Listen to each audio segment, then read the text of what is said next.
Nobody's perfect. It's almost like you don't trust a skinny chef. You don't trust a producer who's not on some form of medication. I mean, Whenever you watch an unscripted show like Survivor, there's a ton of things that's just going on behind the scene that you will never know about. One of the persons at afrOkaans who's responsible for, amongst other things, gear, location, crew, and budgets is Darren Lindsay. Now, Darren has been working with us for 11 years and has a ton of knowledge and a ton of empathy. My name is Leroux Botha. This is Unscripted with Darren Lindsay.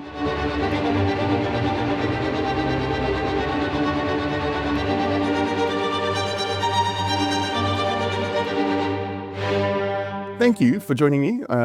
thanks for a great idea. It's perfect. I think it's a good thing for us to kind of share what we have, because we do have a lot to share in terms of knowledge and stories, and in the trenches, and what can happen and what can't happen, and stuff that I think could be useful for people who are out there and who are watching and wanting to know more about the unscripted side of making television, specifically in South Africa, because I think there is a vast difference between what we do here in this country versus what Survivor US would do. So let's start off.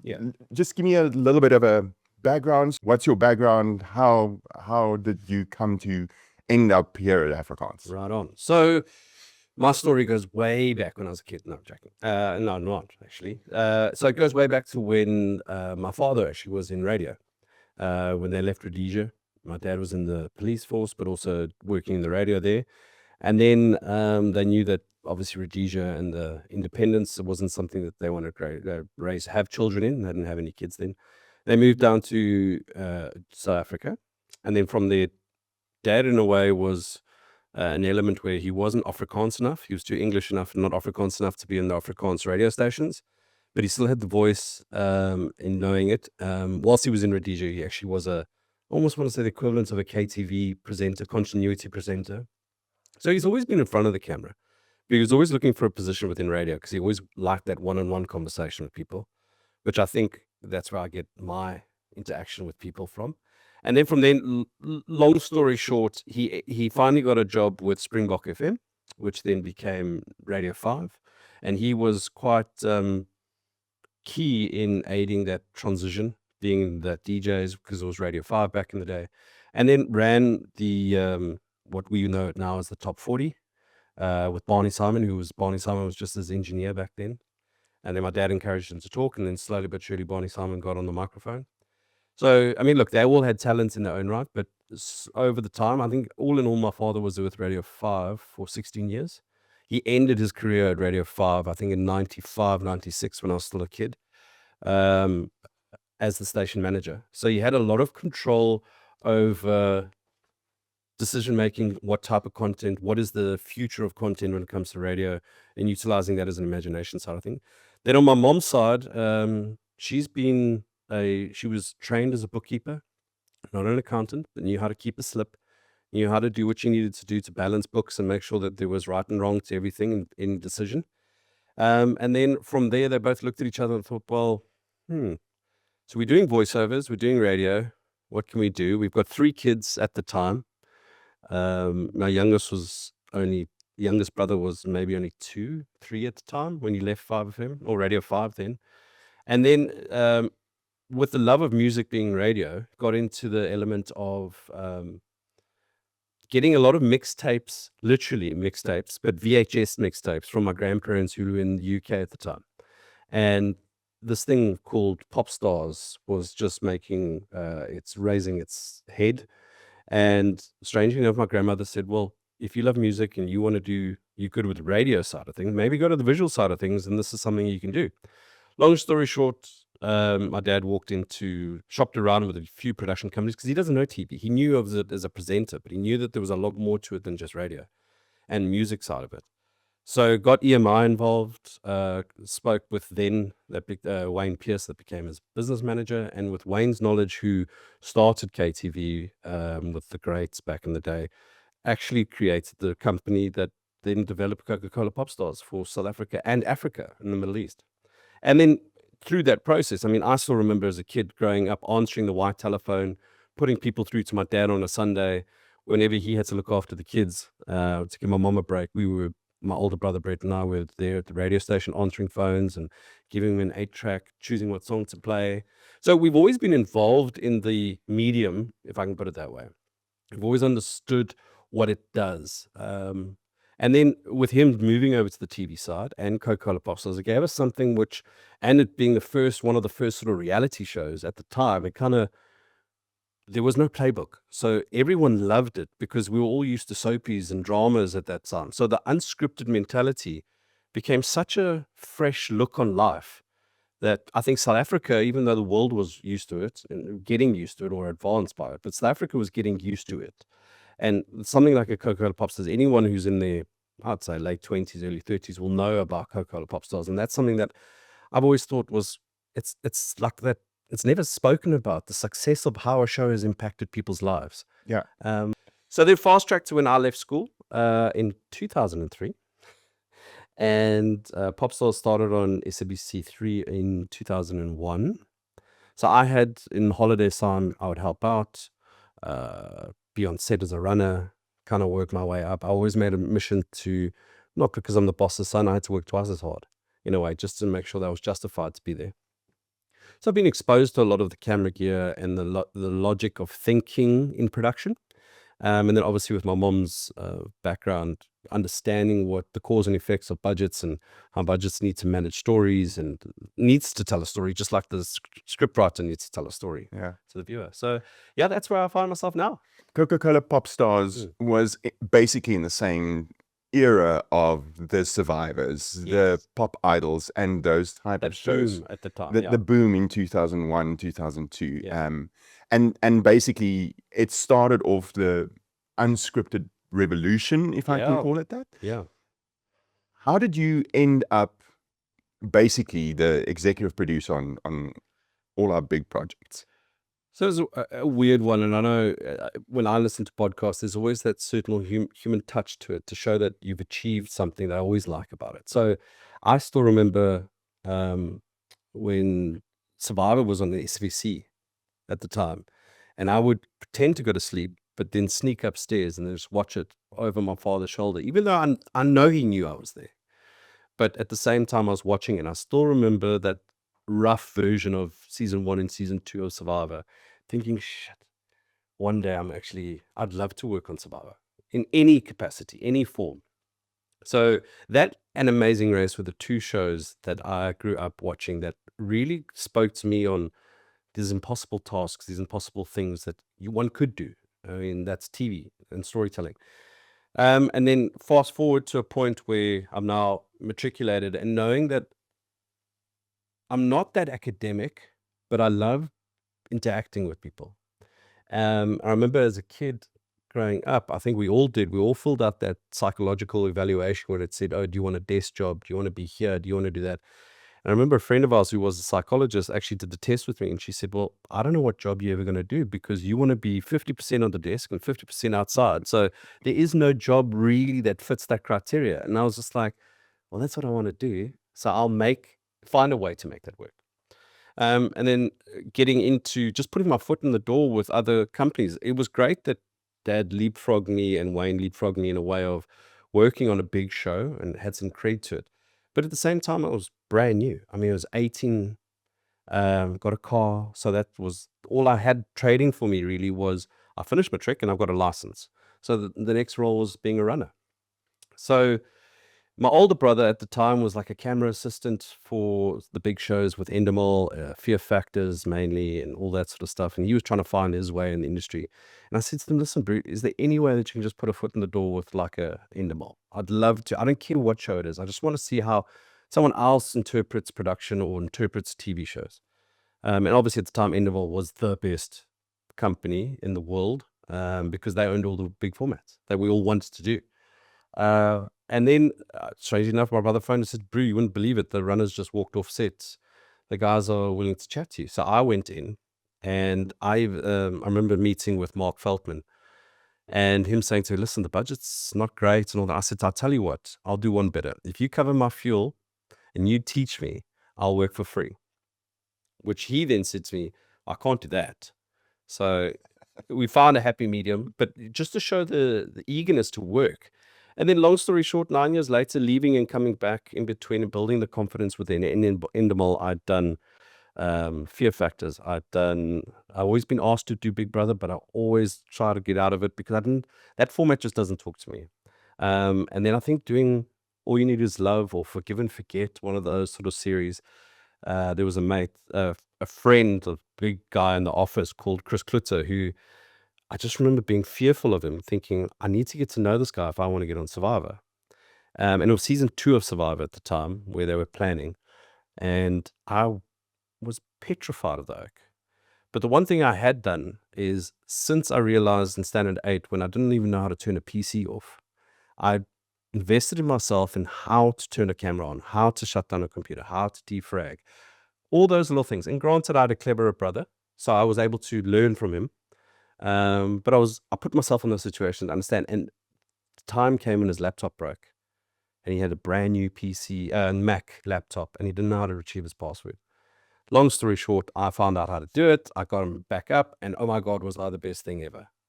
So then he said to me, listen, Brew, I've got a position. Do you mind? I said, but I'll do anything. I'll do absolutely anything. And I ended up going to season 2 of Survivor South Africa as the one of 2 people as an art assistant to the art director, because we were being facilitated at the time. So we didn't need a big team. But from a South African contingent where there was 14 cameramen, I think, there was only the 2 art people that had to fit in with the foreigners, which was great. So from then, basically went into that, from coordinated in a way on that, learned a hell of a lot, lost a lot of weight on that season, doing 20 people's jobs, but still great memories about all those sort of things, and build great networks. And I think that's the key thing in our industry is networks. And then moving through the ranks from production coordinator or runner, production coordinator, production manager, line producing, and now into producing. I remember once I had an interview at one of the other production companies, and a lady said to me, we're looking at you for this job as production manager for the show, but in a female-based position, like in production, why do you think I should give it to you as a male? And I thought to myself, and that stuck with me, going, I'm never, why? Because of my sex or whatever, my ability, my attention to detail, all those sort of things, why can't I do it? So it almost became like a thing I wanted to prove her wrong. I didn't end up taking that job, but it kind of stuck with me that there's not a lot of males in production. There's a lot of guys males in producing, but not necessarily in line producing, production managing, and all those sort of things. So that's where I pushed, and I focused on that for a long time. And then, long story short, got to the point where I'd become facilities manager because of my technical know-how, and Endemol needed that. So I was kind of like a gun for hire. Wherever we needed, I just said yes, because it was one of those where I wasn't married, I didn't have kids. So I just took on roles that I wanted. But at the time of being facilities, I was married, or just about married, 25. And then to get to the end of it was, I got to the point where the content being created wasn't talking to me. And that's key for, I think, us in the creative industry, where it felt like we're just feeling black on air, where we were, I remember one time towards the end, I think I did 52 episodes in like 6 days. Good In grief. studio as a producer. And I just thought, what sort of quality of TV are we creating? And at that point, I felt, no, I've overstayed my time at Endemol. Not that they didn't teach me stuff, they taught me a lot, but I needed to spread my wings. And that's where, obviously, you and I had our interaction in season 3 of Survivor, where you were a content producer, Yeah, that's great. and I was still in art. And we got to know each other. Yeah. And then we did Tiss and Elena together, where I was a cameraman, Yeah. believe it or not. I was telling stories with Yeah. a bunch of young rugby players, Yeah. and we really got to know each other Yeah. in that space. Our interaction on Survivor was at the bar in the Yeah. evenings and having chats, and Or in passing. It wasn't in like we had passing. a full day together. But we really got to know each other on Disney Lane and traveled to the UK Yeah. together. And also I think that's the one space where we really connected on storytelling Yes. and creating meaningful television. Yeah. Yeah. You mentioned something just now. How important is it to say yes to everything? And do you say yes to everything now? I don't. I think there's a time and a place to say yes to everything. When you don't have the knowledge or understanding of the word no, that's when you have to say yes to everything. As soon as you said yes to a lot of things, you start understanding what you do and don't want to do. And that's a greater learning. And then you start understanding the power of no and putting yourself first. Have I sacrificed a lot? I've missed children's first birthdays. I've missed anniversaries, like everyone in the industry. But there's elements where I would do it all over again. It's not like I cry my eyes out because I missed it. At the time, it was hard, but looking at where I am now and all the sacrifices has been worth it. And especially finding a tribe that I can call home, that is both good for my mental health as well as my personal growth, is great for me, and it allows me to be who I want to be. In terms of your day to day with on a production, like let's take Survivor as an example. You still do 10 people's jobs. Yeah. Just run me through what is everything that you kind of task yourself with when it comes to like a production like Survivor. Let's take pre-production just to kind of get us to kick us off. Pre-production in Survivor is no Survivor's the same. It's like every child's got its own way of doing things. So it's first of all, it's working with someone like yourself, understanding what is your vision for the show, making sure that the budget speaks to that vision. Like I mentioned, is the budget needs to tell a story, like your script writing or your rollout or where you're going to put immunity idols needs to tell a story. So it's working with broadcasters and or funders on based on this is how I budget things. So and understanding the pitfalls of where's our risks, where's our positives, where's all of that. I mean, everyone says, oh, we always hide in money and petrol and all that, but the funders and the broadcasters have gotten clever to a point of auditing. So at the end of the day, you are spending their money for a project that you both believe in for their output. So there's a certain responsibility. So I get to the mentality of I spend every cent like it's my own. If it can be justified and it's for the visual quality on TV, then we go for it. The key thing about pre-production is one, understanding the creative, and then applying the creative minds that speak to that creative. Not every creative has the ability to just time on time do the same show. It's also good to mix it up, because maybe we need a fabricator for this season because of the look and feel that you wanted to go. I mean, take season 6 that we did ourselves per season 7. We added the fabricating team in season 7 because we had more of an octopus feel to it. And we wanted to have that in the torches and on the set and all those sort of elements, but we didn't want this massive builds like we had in the Philippines. So it's those sort of details and textures that as a producer you have to allow for it to grow and be itself, but manage the edges of it.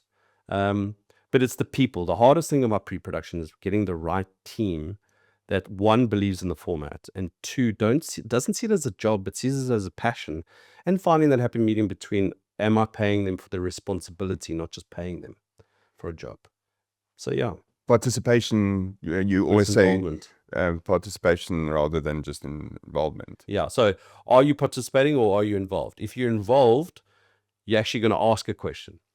If you're participating, you're just going to read the call sheets and do what the bare minimum, Yeah. sort of thing. Whereas if you're involved, you feel it. You know that, oh, today we really dropped the ball. And it's those sort of things where, like our stance, and that's where a lot of sayings within afrOkaans comes from. The best idea in the room is still the best idea. It doesn't matter if it comes from the runner or it comes from a coordinator or something. It's still the best idea because people see stories in different ways, and how to tell it is the hard part. So from that point of view, it's hard to try get all of this information and filter it down into what is our wants, what is our nice to haves, and what is it, oh, we definitely can't. Like the argument like with us is, do we have a helicopter or don't we have a helicopter on a season? So it's trying to make the wins, but also being mindful of choosing our arguments. So maybe I haven't budgeted for a helicopter, but arts, we've put pressure on art to save so that I can give you a helicopter that changes.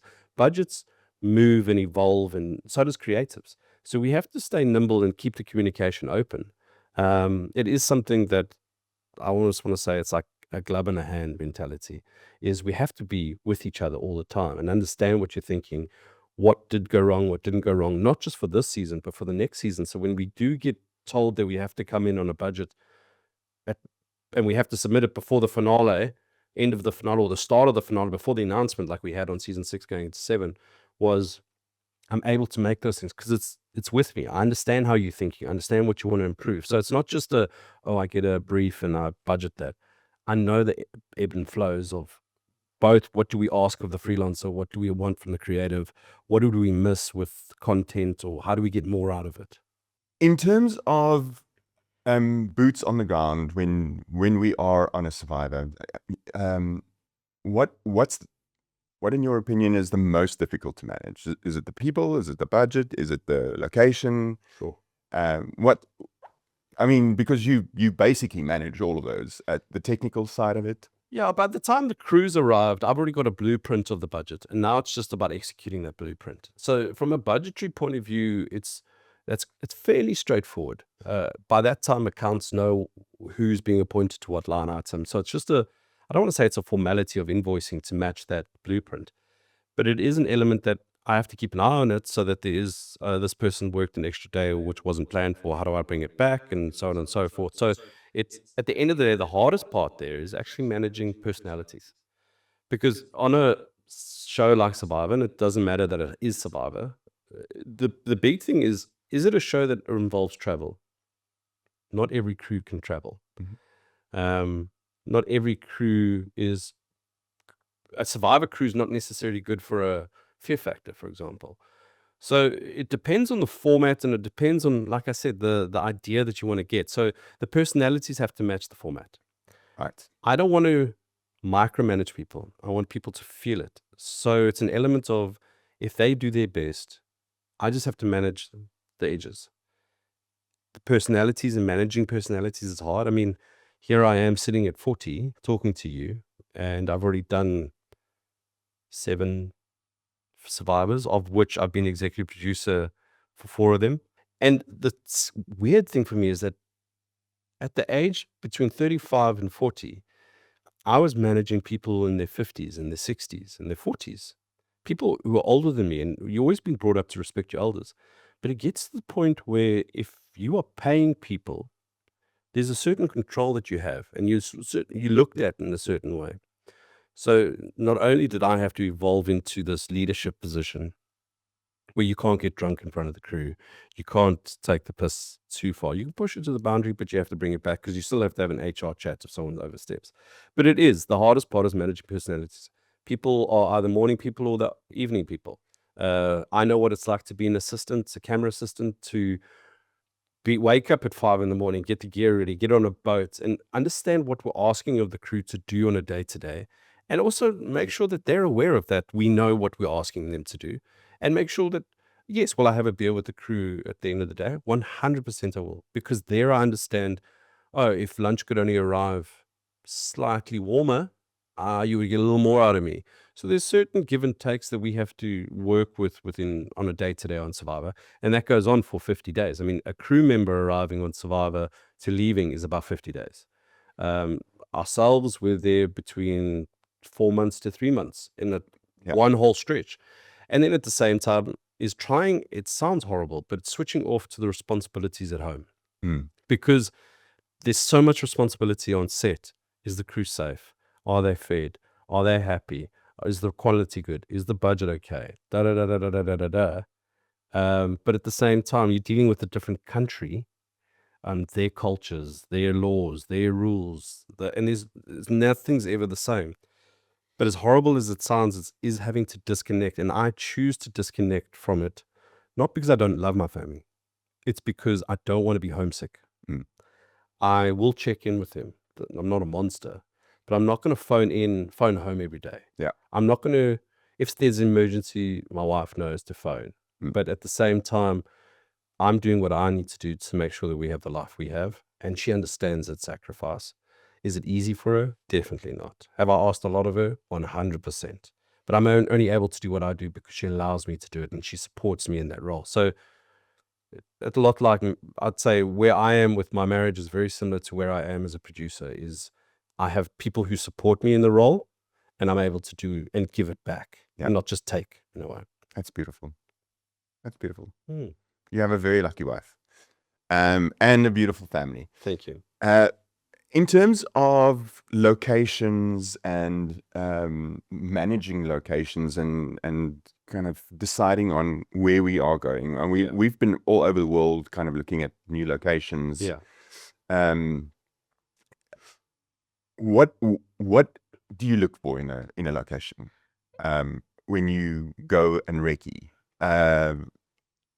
Not only Survivor, but something like Fear Factor, or if it's Temptation Island, or so. I mean, it comes down to what is the creative look and feel of the show that you want to go with. What does the budget allow? Could we do more in another country that we couldn't because of this? Is there a rebate? I mean, let's be honest. We went to Samoa based on us wanting to. I think you had the idea of an island of secrets. We didn't know that Samoa had an island, isolated island. Yeah. But that was what had come to you, so we kind of went with it. At the time, the Australians and the Americans were in Fiji, so we wanted to see what was it like that side when it came to it. Is it as cut out to be what they say it is? Yeah. Or are they only able to be there because it's on their doorstep for both of them, and at the same time there's a rebate? So that's how we ended up going to the Pacific side of it. So there's a lot of parameters. We were in Asia, Philippines the year before that. And they were great from a point of exchange rates, Yes. labor force. I mean, they're talented individuals there. I think if I could do Survivors, if it wasn't in our backyard, I'd love to do one there, call that home in a way, but just from their workmanship and the people and the natural beauty that is the Philippines. Yeah. And the can-do attitude, I almost want to say, 100%. Then you go, but to answer your question is, what do I look like? Or what do I look at? I look at what is your creative, or what is a creative, whether it's a Fear Factor that's more grungy and less pretty. Is it something that we're showing off a landscape to justify why they traveled? And that plays into it. And then it's trying to find out what best suits. So strangely enough, when I was thinking about this over the weekend, I was thinking, what is it the main thing that really locks in a location? Yes, we've got certain looks that we look for. I know you look for an aesthetics point of view. I look from a practical point of view. But the strange thing is, as soon as you identify where tribal council is on a Survivor, I can make everything fall into place. Where I can't make things fall into place, or where I feel that there's a stumbling block, once you've identified where tribal is, that's where a location either works or doesn't work. Is it worth the sacrifice to get this tribal's backdrop or idea or theme? Because that's the bones of the show. Logistics can flow into it. Does the budget support that logistic? And so on and so forth. I mean, Samoa, the other side of the world for the show, and we went there because they had a rebate, dealing with the government directly, and they were competing with Fiji at the time. So we could play them off each other. And it's weird as a producer, all we're doing is making TV, but you're dealing with government, you're dealing with people. I mean, you're dealing with safety of crew, Politics. It's politics, earthquakes, you name it, we have to deal with it. And sometimes it's like you said, it's people don't know what we've faced to understand what information we have. And I think that's where I loved this idea. Speaking of, what is the most, and getting a little bit serious now, but what is the most difficult thing that you've ever had to deal with? Like I say, we're here to make TV. And I think there's always that throwaway comment of, it's not like it's brain surgery, you're just making TV. The reality is that I personally feel that a large majority of the industry doesn't actually see what the dark side of it. Mm. Yes, we all talk about egos, you all talk about backstabbing, you all talk about, oh, this person undercut me and all that sort of stuff. But no one ever sees the life attached to it. As a art assistant, I've had to deal with the passing of a crew member at a young age and having to deal with them being evacuated out of the said country and back to South Africa, who then later was passed away. And at the time, we had a psychologist with us, and I just couldn't quite place it, but I knew it made an impact, but I couldn't quite deal with it because we had a job at hand. So in a way, it was a great distraction. We carried on with the production, but it wasn't out of disrespect to them. It was more an element of, well, we need to move and it needs to happen. And I remember when they had to decide to turn the machines off, it kind of hit me going, well, that was someone who I was working with just last week. And it was a careless thing falling off the back of a bucky. And I think that honed my skills into production, constantly being mindful of safety and putting people first. And would you book an accommodation where you wouldn't put your head in? Would you fly on a plane that you wouldn't fly in because it was cheaper? All those sort of things helps to managing a crew. And that's how I always put myself in it. Watch out for the drivers because they're the first ones up, last ones to bed. Are they still a person to be driving? The responsibility of 20 people or 10 people or 4 people, anyone in a car. And then but to get to the worst thing I've ever had to do was actually have to hand someone their husband's wedding ring and say, unfortunately, he's passed away after the doctor had told them. And that for me, standing at a hospital in one of the corridors at like, I don't know, 10:30 at night, freak accident. And that's the scary thing is we're making TV, but what makes the TV element to it, anything could happen. I mean, getting in a car, driving to work, anything could happen. So it's the same mentality when making TV is as soon as you employ someone, you take on that sort of responsibility. And now if you've got 120 people, those 120 people problem, because you have to send them back to their families. They have to come in healthy and leave healthy. So how do you control that within reason? I mean, you can't control everything, but how do you make sure that it's safe enough for people to do what they do and be passionate about it, but still be safe? Carelessness, like if you're on a set with me on Survivor or any set, if someone's sitting on the edge of the back of a bucky, I freak out. And people don't understand why. But it's a simplicity of when you're on set, and mainly on a Survivor, is because it's so long, crew take the bubble that we've created for granted. They think that mom and dad are there, being the executive producers or whoever it may be. I don't have to think. But the reality is, it's not those, it's not the challenges that are unsafe or haven't been thought about. It's the to and from because we take it for granted. It's the falling off the back of the bucket because someone hit it and someone fell off. Oh, he's just a casual. No, that's a human who has a family attached to them. So we always have to go down to what is the worst case? What are the hours we're working? Do I make crew work long hours? 100% I do. But it's not like I'm standing there with a whip. They've all drunk the Kool-Aid. We all understand this is one day. It's not this for 4 days or 7 weeks or whatever it may be. So we try and make it comfortable so we can ask a lot of our crew. So yes, the worst thing I've ever dealt with was handing a wife her husband's wedding ring and saying, I'm sorry. The heaviness of that outweighs even the lightest moment on any show that you've kind of ever done. There is kind of things in place for when something like that happens. Insurances and stuff, yeah. Can you just elaborate a little bit on specifically insurance? Insurance. So again, I don't feel enough education is on insurance. We all take it for granted. We know we need it. But there's what can you do? What can't you do?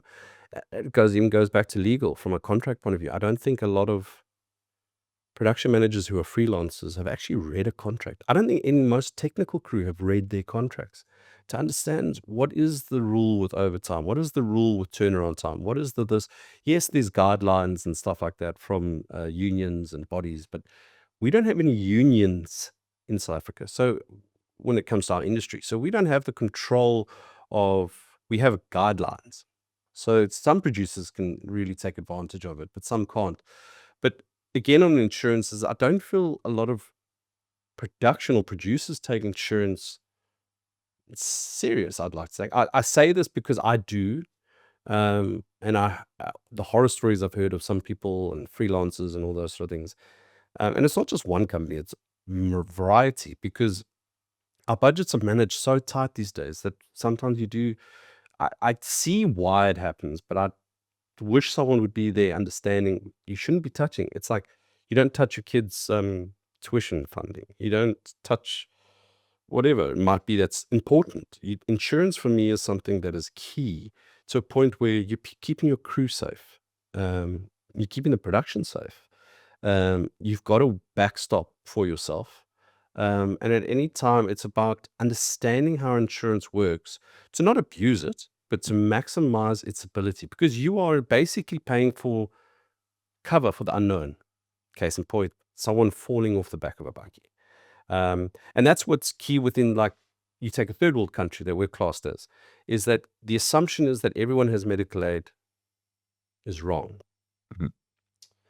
So just because you're a DOP and you might have medical aid, or you're an art assistant who doesn't have medical aid, it doesn't mean that, oh, I'm hiring people into, no, I'm insuring everyone on the same stepping so that everyone's covered. So we take out, we're pro in taking out personal accidents. So it's a daily rate for the amount of people per day per thing. And that covers them to a certain point. The scary thing is trying to manage that value, because an average personal accident would have a 500,000 rand death payout to the next of kin. But something as stupid as insurance is, I need to know who is your next of kin, because now when there's money involved, people get all of a sudden come out of left field. So you almost need to plan for divorce before you get married. So you need to make sure that the crews indicated who their next of kin is, what is the relation to that person, so that we understand if worst case scenario, do I have all your information to claim for insurance? So maybe you do have insurance, so we can get you better cover and find a happy medium between the two. The weird thing is, if you make that death or disability fund too much, being in the third world, you do get some new people on set that go, well, if I am getting 10 million rand if I died on the set, that would sort my family out. So there's a car coming, I'm on set, let me jump. It's horrible, but the reality is people are struggling. And the reality is if I can you just need someone on a bad day, and that decision is taken away from you. But if you make an amount that is, look, there's no value to life, but at the same time, an amount that is, we contributed back to a family based off a passing or a limb or a finger or whatever it may be, there's a certain percentages attached to it, that you've done your part. I'm not there to replace the person. I'm there to make sure that the family's looked after for that period that he should have been employed with us and looked after, and or gone back home in the process of being healthy as when he arrived on set. Just the sheer responsibility that lies on running a production is incredible. I see it every single day that we kind of start working on new productions and so forth. What do you feel is one of the big things that young producers, people who are starting their own businesses, starting in companies, in terms of production, what do you think would be good advice for people that you would have wanted to have? Yeah, I think to get to it, it's an element where if you understand the responsibilities and don't just chase the money. And I say this from a point of, I've seen it time and time again with employment, is you get to a point where people want the salary, but they don't want the responsibility. So that comes back to, do you want the business because you want the contract, or do you want, what is the mission there? So if you're a production manager that now all of a sudden owns a company overnight, there's certain things that institutionally you don't know. If you just don't know, you just don't know. PAYE, how's that calculated? What is VAT? How does that process manage, whether it's international money or local money? How do you manage crew? If you haven't had enough time, the higher up the food chain you go in management, it's not about taking the limelight. It's about mastering the delegation of people and management of people. Because the reality is, the higher up the food chain you go, it's like Hundry always says, the tall trees get the most wind. I've never been so lonely in my life than when I was given that producer title, because you are treated differently. You have the certain responsibility that no one's giving you. It's like being an adult. You've got an adult card, but no one made a ceremony about it. No one gave you a heads up that this is what I need to do. It's the same thing with producer, but it's about owning the responsibilities attached to the title, understanding what the title has, and then understanding what that responsibility is. I mean, even if you went in to utilize one of these AI, ChatGPT, for example, and you said, what does a series producer do? What does a producer do? What does a field producer do? Just understanding what it spits out. Obviously, each show has a customized JD or job description to match it. But just understanding their responsibility is what's key to it. So, yeah, I mean, there's so much. It's allow yourself time and constantly open your mind up to education. I think that's super important. I mean, and nowadays we have so much access to tools that the problem is that not a lot of people want to learn more about different things. Yeah. I mean, you just kind of blindly go into it. But that self-education is possible nowadays. Yeah, I mean, YouTube and the other thing is that AI and- YouTube, I mean, learning how to edit. Back in the day was that video co-pilot. That was something that I didn't go to university to be taught. So how do I get taught? I get taught by learning from other people's mistakes. And the only way to do that is being open and honest and allowing you to be vulnerable or trustworthy with me to share your life story. I mean, my mission in life was, I realized at a young age, I'm the middle child. So I'm sorry. it's okay. And I own that position from a point of, I've got an older brother. So see how he operates with things and then pivot when it doesn't work out for him. And I did that for a bit just to find my footing. And then all of a sudden it got to the point where that became the norm but it wasn't just my older brother, it was the older people. So people who had been in the industry long enough, watching people, not just being on set for the sake of being on set, is seeing how people process. It's almost like that B-roll. Jeepers, how did you get that? You have to look at the set, what the camera sees, and what do you see that the camera, of seeing the camera seeing. Yeah. And it's just kind of pinching yourself. It's like someone said when I got married, was an element of take a moment to just maybe stand outside the event. When you go to the bathroom or you go get something, just go outside and see everyone at your wedding, because those are the memories that will sit with you. It's the same thing on set. Just take a moment to observe people. Don't be bombarded with paperwork and stuff. Get that stuff done so that you can be a scene production or a scene producer, so that they see that you understand their frustrations and limitations. And then, yeah, well, if I just hired one more person or one more assistant, I could get this done faster. Then it helps your budget. So it's put yourself in someone else's shoes. See it from their perspective. Don't get me wrong. The hard part is getting them to see it from your perspective. Yeah. But that's why you have the certain controls and you have the relationship to allow them to have that sort of interaction with each other. I think you've hit on a very important point, and that is being a scene producer when you are on a production. Yeah. I know that both you and Henry are very scene in term when you are on a production, and I also try and kind of step in on that. But the fact that you are on set, you know what's going on, you know, you are observant of your environment and of possible problems that could arise from the shoot day, or it doesn't matter which format. Yeah. But that's a definite, a very important thing, is to be a scene producer once you get to that. And that's time management, that's people management, that's, in my head, that's what I want. I always train myself to be the producer that I wish I had, if that makes sense. Is I know what it's like to have a producer who always stays at the office. Yeah. Who's, oh, I've got a contract to do, I've got a contract to do. No. You should have got those contracts done already. You should be here, or you should be pushing that to your line producer, or you should be pushing that to production manager. And that's where you identify that they haven't understood delegation. I'm not the all be all end all knowledge of delegation, but you have to understand it. Maybe there's nights where I'm behind on work, but I'll work them when we finish, call for the day. Yeah. I'll work on them in my hotel room, but that's a sacrifice a producer has to make. But when it's go time with the crew, you have to be the referee. You have to be there to understand the cause and effect. I've had disciplinaries with head of carpentry and the head of the store because he sent a 0.5 millimeter wrong drill bit to a build that was 20 kilometers by car away.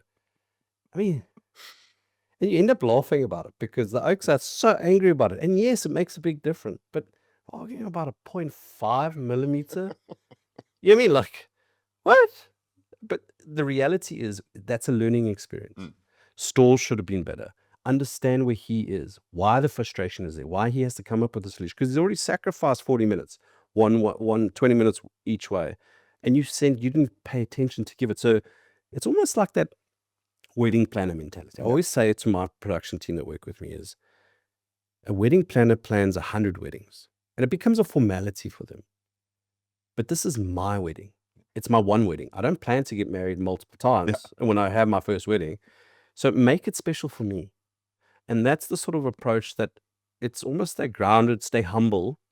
Don't let the title get to your head, but understand the responsibilities attached to it and appreciate that we might not do another Survivor. So absorb what's around you for the time being and embrace and feel it. I mean, I don't know if that's meditating or whatever it might be, is manage yourself to allow you to have those experiences. So it's time management, delegation, and just being there. It's key. Your biggest pet peeve? So when someone says they're level best, I can't, because that means you put a level to it. You should always be better. You know what I mean? Like, why must I put a C? Like, no. My pet peeve is people that are selfish, people who don't have empathy. I think since being a father myself, I've become a better producer, understanding that people are different. Common sense is not common. It's based on experience. So if you haven't had a lot of experience, what's common sense to you is not common sense to me. So it's not common sense at the same time. But it's about how the key thing is, how do I leave this industry in a better position than I found it?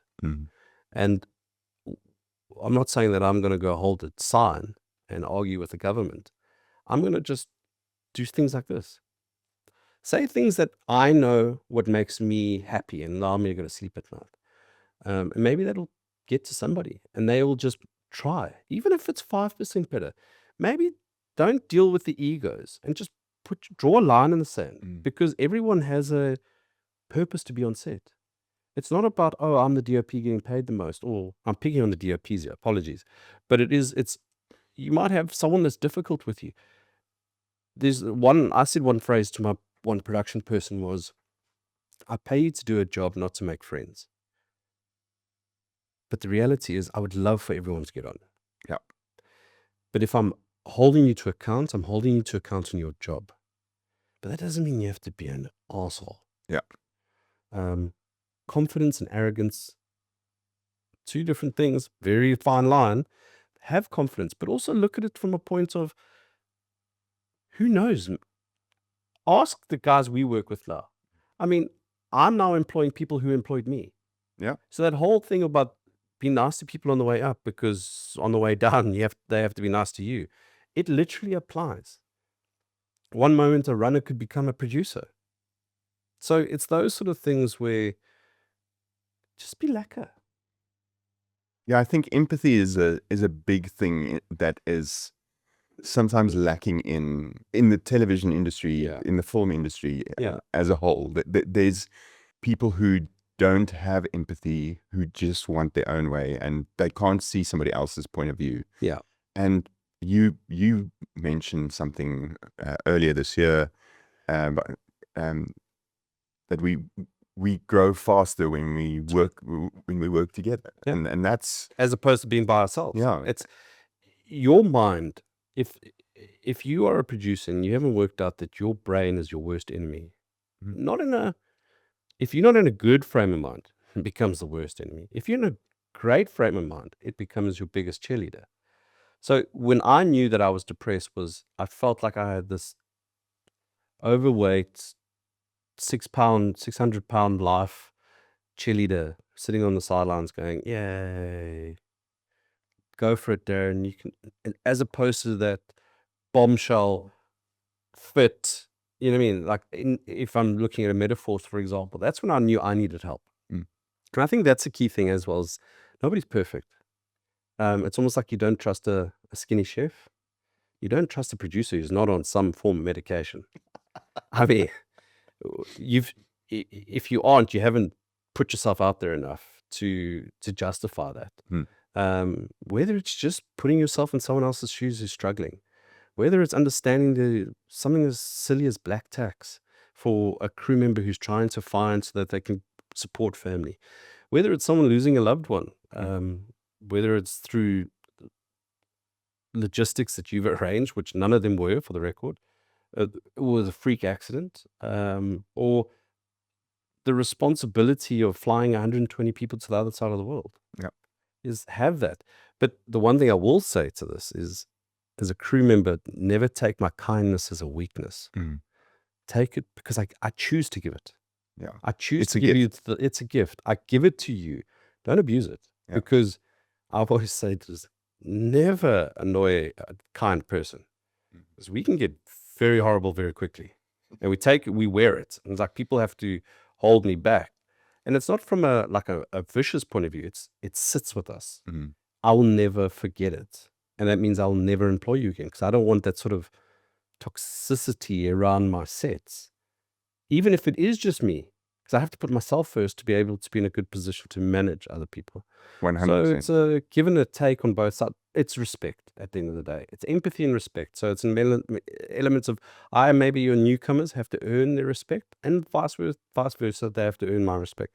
But it doesn't mean that we don't meet in the middle. Yeah. And it's a relationship. So it means it's a two-way street. I want to get to your best and worst experiences that you've ever had as a producer. Worst was dealing with liquidating a company that I believed in. Was having to face the music on something that in a way I was responsible for as being the producer and the company owner. At the time, we were shooting a pilot as a series. So in a way, there was a lot of risk attached to it. And we were in the middle of heaven knows where, in camps and all that sort of stuff. So the client, in my opinion, didn't have enough experience in that sort of hard craft. They had a lot more studio and a lot more lifestyle sort of stuff.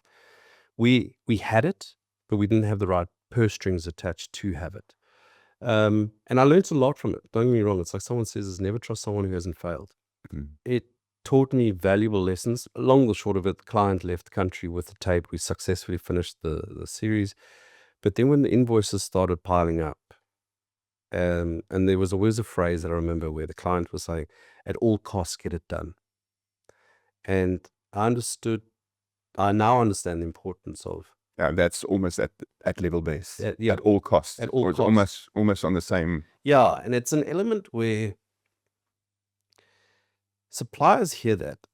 And it depends on what type of supplier you are. You either see a blank check and you go wild, or you see it and go, well, hold on. Darren and his business pays me, not you. I understand the food chain. But let me just check in with Darren. Some suppliers did that. Some suppliers didn't. And as a result, it caused a problem where I didn't have the money to support what was being asked of. Yeah. And I say that they had some responsibility attached to it because I had asked people to be there. But there were there were new suppliers that I hadn't worked with. And since I won't work with again, based off that two-way street. There wasn't a two-way street. It was like, oh, a blank check, let's go for this. And then it got to a point where I did have to face the music. That's something I didn't have control of, but I was perceived that I had the control. And unfortunately, I had to pull Hundred through the process, which I think that was the lowest of low in my life, was someone who I looked up to, having them by association get pulled through that. I don't mind if it was me. I mean, I had my dark demons that I planned suicide. I did. Openly. People go, oh, that's quite hectic. I didn't, and I'm still here. And the reality, what kept me here was, one, the family bond that I had. I say tribe with the business, because family you choose. My family, who was still young at the time with 2 boys and a loving wife. And also understanding that this is a lesson. I'm not the first and I'm not the last. And did I do anything wrong? No, I didn't. I still have to take the responsibilities attached to the position that I was in. So I had to take the abuse. I had to take the hard questions. I had to face the music at the end of the day, which one of the suppliers ended up liquidating the business at the time and having to go through that process. But at the time, going through that process and feeling like I was the victim put me in that dark position of planning. I just can't deal with this. Let me get out of it. My phone doesn't stop ringing, which it doesn't now, but for positive things. But at the same time, I didn't control the narrative. And I think that's what frustrated me. So I wanted an easy out. And that's why I planned it, but I never did it because I've seen family, friends who have done it and what it left people with. And I thought, you know what? Does time really heal? Which I can tell anyone watching this, time does heal. And if you've done nothing wrong, you've done nothing wrong. But you still have to face the music. Yeah. And see it to the responsibility. end. Yeah, and take responsibility. And it's not about starting strong. It's finishing as strong as you started. Yeah.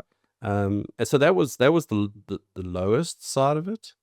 I think the happiest thing for me was I remember standing on, I think it was season 7's finale, and seeing my name come up as executive producer on Survivor and thinking, like the little kid in me, the little bit that was left was like, fuck, you've done it. The one watching Survivor. The one watching Survivor over my dad's shoulder was like, you finally did it. Like, that's an achievement. You can't get any higher than that on that format unless you own the format, which I don't have the money for that. But if only we had. Yeah, if only we had. But it gave me that certain, be mindful of yourself to give yourself the wins. But also be mindful of yourself to know where you stuffed up so you can be better. It's like when you're managing crew, it's the same as being a parent managing a child. Is when we were growing up, if you made your father angry, you knew it was short-lived. Or your mom. I was more scared of my mom than my dad. But if they were angry, I knew they would pass. But if they were disappointed, I'd let them down. And that's what I've taken to managing crew, going, I really thought you could do this. Yeah. But you've dropped the ball here. Do you understand the domino effect? And if that sits there, and seeing that with kids, my own kids, they've died 1,000 deaths for going out for a duck, or not scoring the try, or I don't know, not getting the marks that they wanted to get, or just being lacquer. Will they smash a window? 100%. But is there a lesson in that? No, because they've been kids. But when they're disrespectful to their mom or the way that they talk, or not saying that they are, but when they maybe have a knee jerk and they think they're heroes, it's having that conversation then. Yeah. And it's understanding the difference between participation and involvement, anger and disappointment. Yeah. And then you can manage anything. And then overall responsibility that your job gives you, that you are being paid for. Because you owe it to everyone to manage your responsibilities. Okay. So I have one. I want to finish off. Quick fire questions. Sure. One word answers. One word, no long explanations, just first answer me. Okay. Yeah. You ready? Yeah. Sure. Okay. Beach or jungle? Beach. Drone or handheld? Drone. Sunrise call time or night shoot? Sunrise. Generate failing or missing contestant? Missing contestants. Rainstorm or heat wave? Heat wave. More dangerous, terrain or people? People. Crew morale booster, hot coffee or a day off? Hot coffee. One thing you always overpack? I don't know. It's a fine line. One's preparation H, because you might tie me on your feet. And then the other one is chafe cream. Okay. One thing production always under budgets? Crew rates. Harder to manage, weather or personalities? Personalities. Best place to spark drama, water source or sleeping area? Water source. Hunger or boredom, which causes fights first? Hunger. Distance between camps, close or far? Close. Night shoots, better TV or production nightmare? Production nightmare. Most stressful words on comms? Copy. Medic. Medic. Yeah. First thought when something breaks. How expensive was it? Backup plan or improvise? Always improvise. One item that has saved a shoot more than once. A clapperboard. After rap, silence or celebration? Celebration. Favorite location you've ever worked in? Philippines. Place you never want to return to? Samoa. City, life, or remote base camp? City life. Are you watching the episode as a viewer or spotting problems? Spotting problems. I'll never ever. And in that, I think that's the certain working in this industry. You see TV differently. You think differently. Your brain perceives things differently. I think that's, if anyone getting into production or producing, you need to do your time to allow, and I think that goes for creative. I just don't know because I'm not that side of it, is It does. you need the experience to allow your brain to be trained. And I think that's where a lot of frustration comes in with people entering our industry. It's like my highlights on doing a Survivor or a format that I've done before is watching the newcomers go, what do you mean you guys, what, I feel like I've missed the whole Whiteboard meeting? Yeah, what whiteboard meeting? What do you guys, I'm so lost and nothing's changed. They haven't missed anything. They just don't know about it. Yeah. So it's that sort of is allow your time to get frustrated. Allow yours, because when you're frustrated, you find you should always be looking for answers as to why to manage that. So allow your brain to be reprogrammed, because the average Joe doesn't think like I would be thinking right now based on a show or anything like that. So just allow that time. And that's where also to all the producers out there is, if someone doesn't have the experience, if you don't give it to them, they'll never get it. So there's always an educational process. So pay it forward. So is it a show that you can take a risk on? Do you have the A-team crew or the crew that you've identified that's on it? That allows you to take a risk.